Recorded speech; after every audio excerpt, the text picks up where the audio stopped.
in many different ways. In the beginning, with our first 3 social enterprises, they were born through a connection Father Greg had with someone in the community who believed in Homeboy's mission and wanted to help in any way they could. This willingness to help continues today as we constantly get calls and emails from folks who have an expertise in a certain area and want to help the organization grow to serve more people. In the beginning, the organization took advantage of every single opportunity that came its way, often without a plan of what to do with it. But now, due to our accelerated growth, we've been more strategic about which new opportunities we're going to take on, depending on which ones make the most sense. A lot of the people who have approached us take the time to help because they can relate to the cause and to the struggle that our trainees have gone through. A lot of them had said they wish they had something like this growing up for their own lives or for the lives of their close friends or family members. We wouldn't be here today if it weren't for all those people who believed in us, our mission, and in the organization's potential. I'm sure you can all think of people in your own networks who feel that way about your organization. Nurture those relationships. They will be instrumental to helping your organization move forward. One other thing to note is while all these people would come to us with a desire to help, Father Greg also wanted to help them too, in ways that would be useful to them. The desire to help and build up each other's future was mutual. As our initial 3 social enterprises became more established, they started to expand in different ways. We started to think, how else can we distribute the products that we make? How else can we provide more jobs? What are some of the skills our trainees have? What are the areas and locations they are interested in? From answering all these questions came all these different businesses that you see here. Farmers Market, concessions counter at the Writers Guild Theater of America, an e-commerce site, homeboyfoods.com, that ships product nationwide, various wholesale accounts, merchandise store, retail pop-up, catering business, food truck, grocery product line, etc. And all the products sold, all the products produced from each of these 3 original social enterprises are sold from these outlets here. LAX, the cafe at TCS, and the diner at City Hall. So what's in store for 2016 and beyond? It could be any of these things listed here. At the end of the day, the ideas and possibilities are endless, but you can't rely on ideas alone.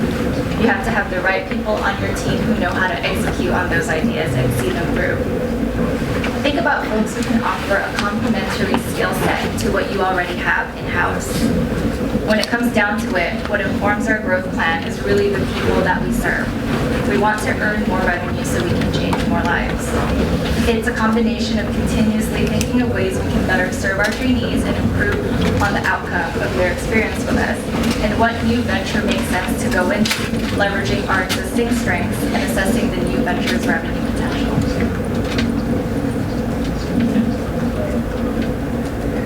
As your enterprise grows, you will experience many successes, but also many challenges. How do you create a work culture where healing is not just accessible, but possible and mutual?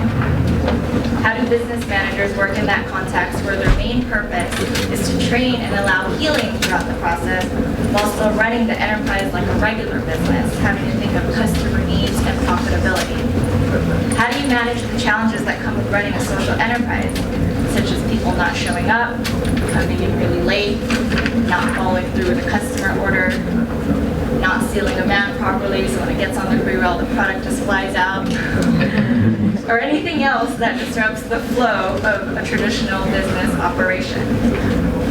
How do you address the constant conflict between programs, love and healing, and business, do and make money? How do you define and measure success? Is it using metrics within a business context, total revenue, profitability, increased productivity, efficient operations, quality and consistency of products? Or is it using metrics against a program context? No relapse, reaching milestones in education, conquering any anger management or drug abuse issues, overcoming depression. Once things are in motion, it becomes a very tricky balancing act. And reality has shown us that one of these 2 different categories, business and programs, often ends up moving forward at the expense of the Two other. categories? Business and program Okay, thank you. oftentimes ends up moving forward at the expense of the other. One example of this is when a trainee enters one of our social enterprises during the halfway mark of the 18-month model. The business managers have certain objectives and goals that they need to meet to make sure that the operation is running smoothly as possible and is generating revenue. They need to be able to rely on the staff they have on hand and plan accordingly. During this time, while the trainees have already received all their wraparound services during the beginning half, ongoing therapy in some classes is usually still necessary. Unfortunately, since time is limited, decisions have to be made as to which of the two takes priority at that specific time. This is a tough call to make. We don't have the answers to all of these questions. We're still in the process of figuring it all out. But we've come up with some elements of a solution which addresses some of the challenges we face and that emphasize the importance of accountability, communication, and quality. But before I share some of those elements of the solution with you, I'd like to hear from the audience some of the challenges you've experienced within your own organizations and how you address them. Any volunteers? HR and knowing that your participants are also employees and there's a lot of laws that go along with that we didn't know about at first, so kind of stumbling our way through having, like, not being able, or protecting our organization from being sued, the workers' comp and all those kinds of things that we were aware of at first. So eventually you addressed all of that once. Yeah, and it's hard to keep a balance where you're still focusing on the participant instead of just trying to cover your organization. Right. Anybody else? How about from those organizations who have been around for more than 3 years? What are some of the challenges that you guys have faced and how have you addressed them? A lot of the times we have a small coffee roasting enterprise north of Seattle called Underground Coffee. We're with an organization called Tirnueva. And one of the problems that we found is that the folks who come on board at Tirnueva to really work and serve with us are oftentimes folks that feel more from like a missionary calling, in more of a pastoral sense. And the folks with the real business expertise normally will have coffee with us or have like a consultation, but really aren't able to stick around to do the kind of business running. And so we've got a lot of pastors trying to run the business with the folks where we have that dual role, where like we're doing pastoral counseling 101, I met you in jail, and oh gosh, that bag wasn't sealed right, and the roast is off. How do we talk about roast quality? And so to kind of, it's a power dynamic to say the roast was wrong, or something's not right. And so I guess that's one of our problems, is how do we attract and partner with people that can run a coffee roasting business that frees the pastors to be pastors. Right, exactly. So we're going to take all these notes and then we'll come back to them later and we can share as a larger group potential solutions to that. Anybody else? Yes. I was at Delancey Street for 8.5 years as a resident, stayed the last 6.5, and managed the Los Angeles facility for nearly the last 5. They own and operate their own businesses also. And the balance, the hard part was, we'll just take a moving company, for example, that's generated most of our revenue. You find yourself going out and doing a lot of moves because you've got to continue to bring the money in, but then the people that run the moving company were missing out on the therapeutic component, if there was that, in Delancey Street. All those falls under the therapeutic community, if you will. There wasn't really any therapy. It was just a community. We all kept each other tight, if you will, and helped one another, and that happens after 5 o'clock. We found that, the more jobs you take on, the less time you have in the house interacting with the rest of your peers. So it is a balancing act, and it's hard there's got to be a line, and you can't cross that line at a certain time. You can't take it anymore because it's going to cost the people. Right. And what we learned over the years is you can turn somebody into the absolute best mover that we've ever had, the best culinary artist or the best construction worker, but if they don't become the best of themselves, it doesn't matter where they go when they leave, they're going to fall flat on their face. Right. But if you can mesh the two, and become the best of yourself and learn to get up every day and go to work and have a good attitude, the sky's the limit. Right. That's Exactly. I mean, as Father Greg was saying earlier, a job is temporary, but healing is forever. Absolutely. So they need to have Absolutely. that time to work on themselves. Anybody else? As a startup, one one of the pieces of showing the business plan is that we're planning to overstaff as compared to a traditional coffee house. We're going to have more staff because they're trainees and they need more skill development. But people looking at our at funding us, they're saying that's not an efficient way to run business, and so there's that balance there of trying to walk that line. Right. I mean, yeah, it's the same with us. If you look at our numbers, every business is overstaffed compared to like the market average for that type of industry. So it's just the nature of being a social enterprise. Other external factors tend to be a challenge. We're in the San Francisco Bay Area, San Jose, and right now we have a couple of different nonprofits with social enterprises, and housing stability is the worst challenge. We have people who come in and say that their rent went from $1,800 to $2,400 in 1 month, and it's hard for them to stay in a program if suddenly they're having to figure out a different way to make up the difference. And there's a big disconnect between getting people in some of the different nonprofits that we work with and getting them housing vouchers. It doesn't happen in time. Right, yeah, so external forces. Anyone else? I guess I'm still back there at that screen where you showed all your revenue and the percentages that went up with social enterprise. Yeah, and the social enterprise, and I find takes a lot of energy, a lot of oversight, a lot of investment. So this shows your revenue, but it doesn't show your expenses. Right. And I'd be interested in knowing. Well, Screen's not big yeah, enough. they already are businesses, kind of like what you were saying. And as they are going through the second half of the program, constantly providing certifications to celebrate milestones of their increased understanding of how a particular line of business works. They will be developing skills along the way which will help them to better succeed in the workplace and in life beyond Homeboy. So can we just slow down Yeah. and pretend I'm a preschooler? So they enter at the beginning, that's Yep. day one. And is that all that healing process up to 9 months when they begin an orientation to go out and do some work? So I mean, healing ideally for us it would be happening throughout and beyond. Okay. Yeah. But this is where they receive most of the wraparound services that we have to offer In those first 9 months? in the first 9 So they months. lay a foundation, and Exactly. then there's a lot of continuous check-in with those case Exactly. management groups and their mentor. Exactly. Okay. And that's where that conflict starts to happen once they're in the social enterprise, because usually ongoing therapy and classes are still needed, but then Right. they don't have as much time available because now they're a staff member in a Right. particular enterprise, whether it be the bakery or cafe business or Okay. sunscreen. Yeah.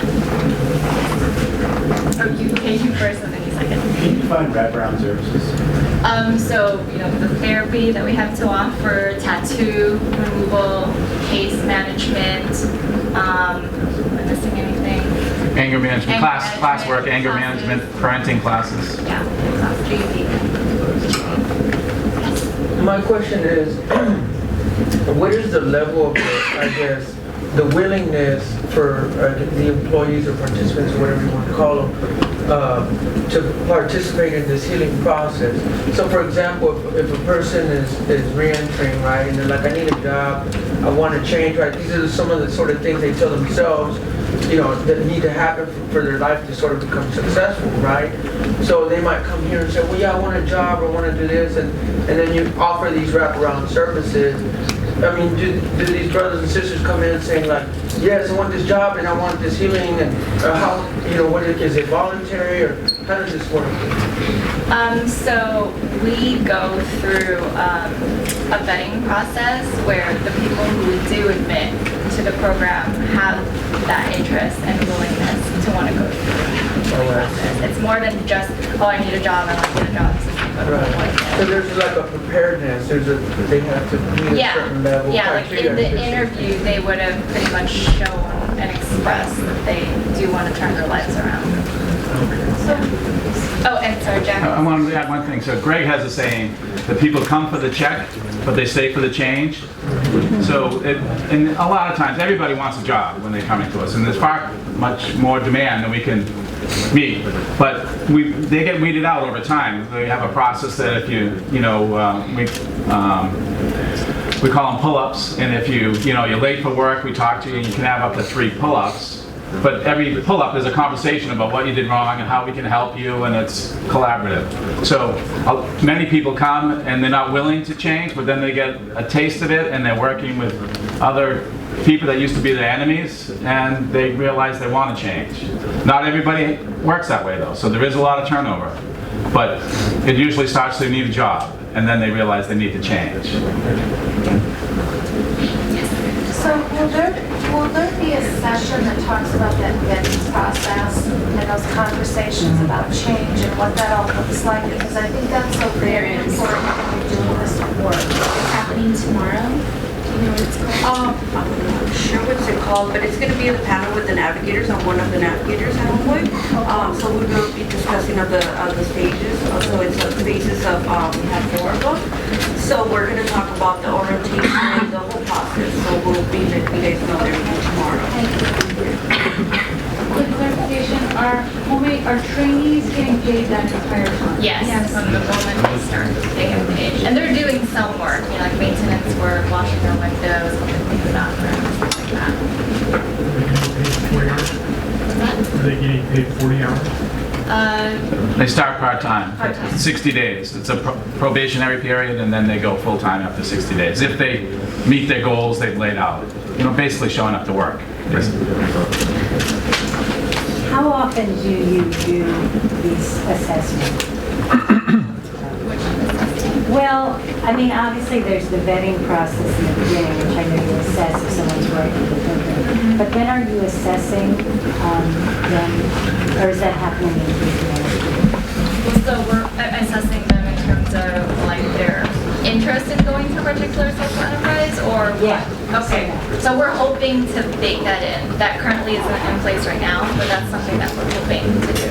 Okay. Yeah, and that's why it's kind of part of our. And so their overall sort of mental health and what you call that attitude piece around what Oh, okay. is happening. in Yeah, that- that's happening throughout, yeah. So as they're meeting with their case managers and their navigators, that's happening constantly, yeah.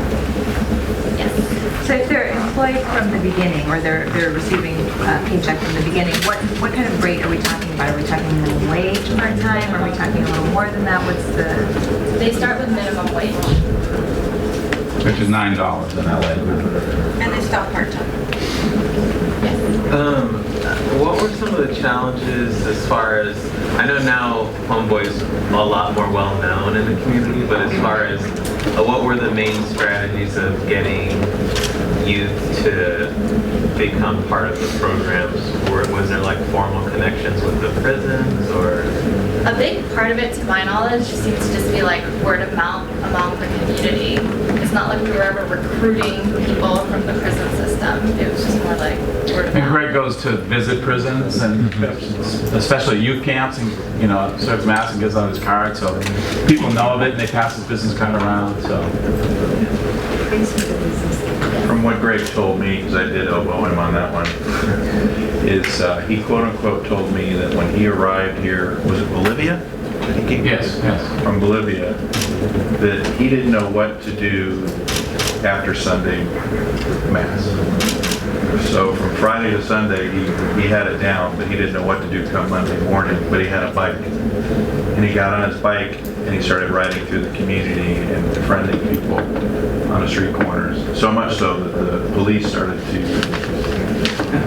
lean on him for information. Obviously he didn't do that. But that's how he got started, was just going corner to corner and mapping the community is what he was doing in a formal sense. In an informal sense, he was mapping the Dolores area. How did you attract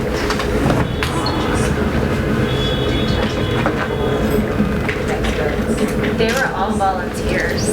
Yeah, they came to us. So like for tattoo removal specifically, I was told there was a doctor who wanted to help, but he would like drive his truck around and basically start offering that service, and then it grew so much, and so we had to create like a dedicated space for that in our headquarters.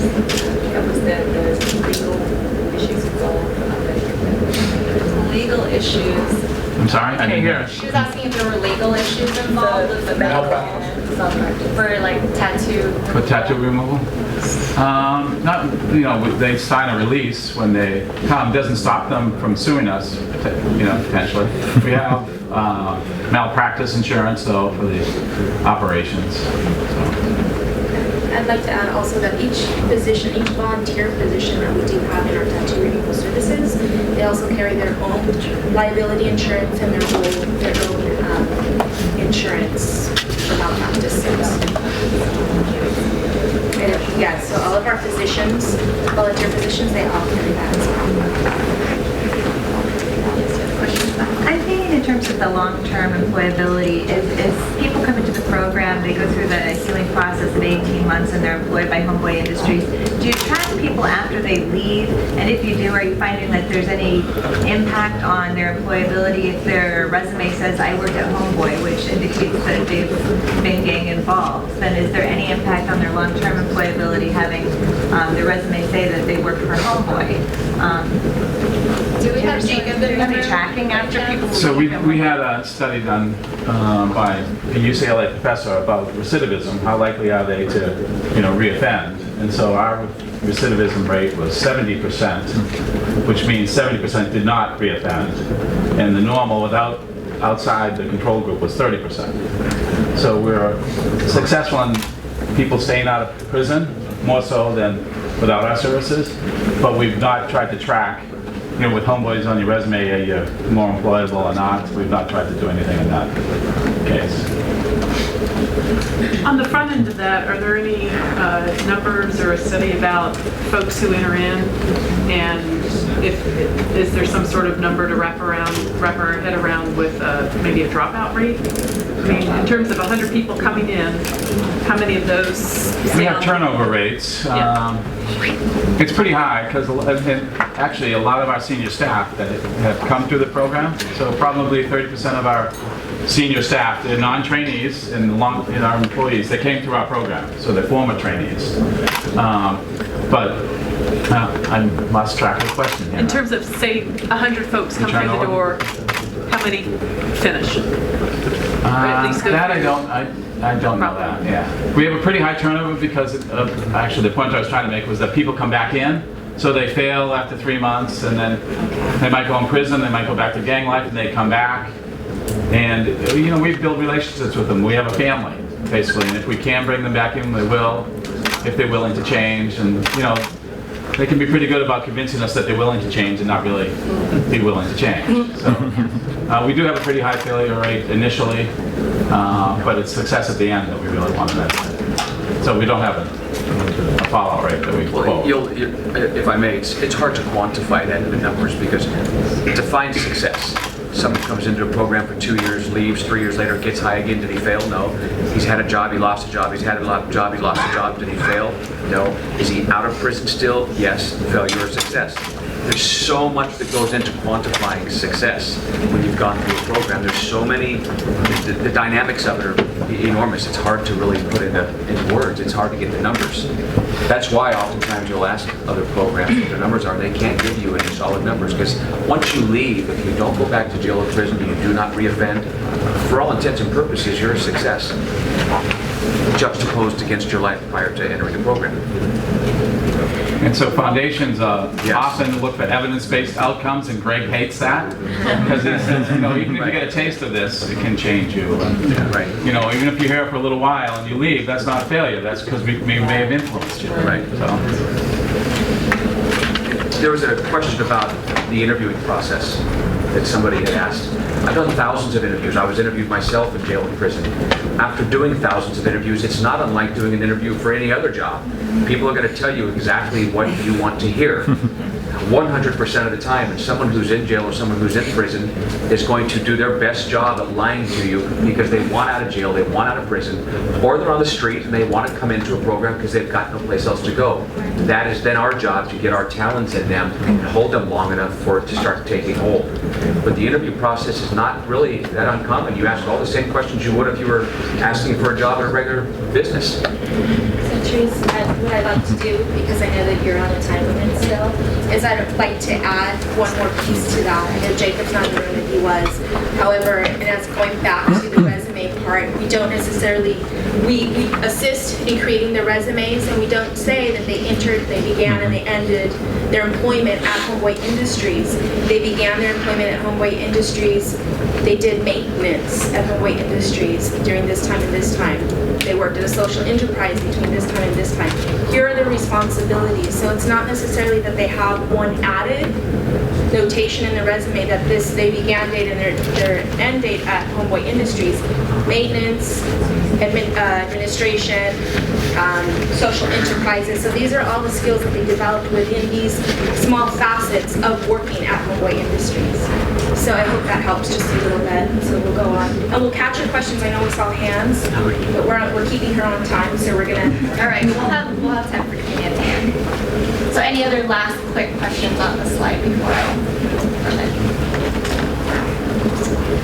So now we come full circle back to the slide, which in our eyes contains the keys to success and sustainability when trying to build and manage a sustainable supply. Remember your mission. As I mentioned in the beginning, this is extremely important and should always be at the forefront of your mind with any big decision that you make or action that you take. This is why your organization exists, for this mission that you have laid out. As Father Greg always says, we don't hire homies to bake bread. We bake bread to hire homies. Prayer. While we don't define ourselves to be a religious organization by any means or affiliate ourselves with a particular church, spirituality and prayer underscore the work that we do. We start every day with a morning meeting that includes announcements, a thought of the day, as you all had a taste of this morning, and a prayer. Our organization has learned along the way that while hope and a prayer is extremely important, it's not enough. So we started to create more structure through asset mapping and ensuring that a business plan is in place for every new venture. What does asset mapping involve? It involves engaging the community, focusing both on in-house and community assets, abilities, skills, and strengths in order to build its future. Asset mapping is designed to promote connections or relationships between individuals and organizations and other organizations. An asset map takes inventory of the strengths and gifts of the people who make up the community and highlights the interconnections among them, which in turn reveals access to those assets. Create a business plan. There won't be enough time in this session to get into the nitty-gritty of how to develop a formal business plan, but in a nutshell, the main components include a marketing plan, an operational plan, and a financial plan. For the marketing plan, you'll need to do some market research to learn more about the industry you want to get into and who the competitors are in that playing field. You'll have to define who your target audience is, establish your unique value proposition, what makes your product or service unique in the marketplace, and what your brand promise is. Also useful is a marketing message, what you plan to communicate to your target market, and a marketing mix, the methods you will use to deliver that message. An easy way to remember all of this is what I learned in business school in Marketing 101, the 4 Ps: product, place, price, and promotion.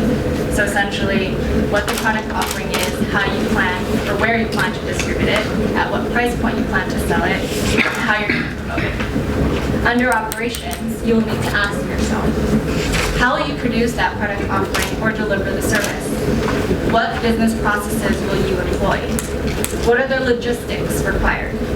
What facility, equipment, and other resource needs are involved? Who will be the key players and what are their specific roles? And lastly, for the financial plan, considerations will include startup costs, revenue projections with detailed assumptions, 3 to 5 year cash flow and balance sheet projections, and sources and uses of funds if you're raising capital. I developed a business plan for any new venture we are thinking of starting to assess its viability. This also shows potential funders and investors that you've done your homework and are prepared to launch this new social enterprise. Even if you've already launched a social enterprise without one, it's helpful to have it since it somewhat serves as your guide and allows you to access your original vision in case things don't happen according to plan, which surprisingly happens a lot.